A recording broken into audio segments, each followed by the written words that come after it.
Dans le chapitre 8 de l'évangile de Jean, il y a une polémique autour de la postérité d'Abraham. Qui sont les véritables fils d'Abraham?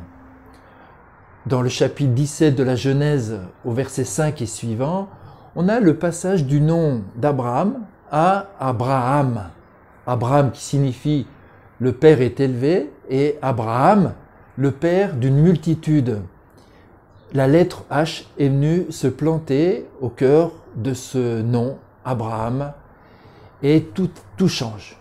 Tout change, il y a comme un nouvel élan, une nouvelle respiration dans la vie d'Abraham, parce que cette lettre H signifie le souffle. Désormais, cet homme bien âgé va vivre d'un souffle nouveau qui va lui donner une nouvelle fécondité inattendue. Et pourtant, cette alliance entre Dieu et Abraham est comme l'annonce, ou plutôt la première d'une alliance définitive. Dans 10 jours, nous allons célébrer la Sainte Seine où Jésus offre son corps et son sang en sacrifice d'une alliance nouvelle et éternelle. C'est son souffle sur la croix, son souffle qu'il rend au Père. Jésus ainsi donne un souffle nouveau à toute l'humanité. Il ne s'agit pas simplement d'un nouvel élan pour un temps, mais son souffle à lui.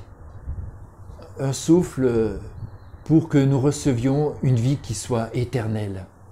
Et je vous invite pour expérimenter un peu cela à voir ou revoir la petite vidéo sur le site de la paroisse, confiné mais toujours vivant, pour expérimenter déjà ce souffle que Dieu, dans son esprit, veut nous donner et que nous pouvons expérimenter.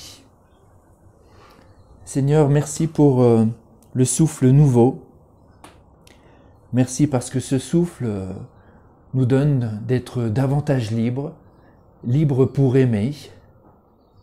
Viens Seigneur, comme tu l'as fait à Abraham, le Père des croyants, nous vivifier, renouveler notre souffle de vie.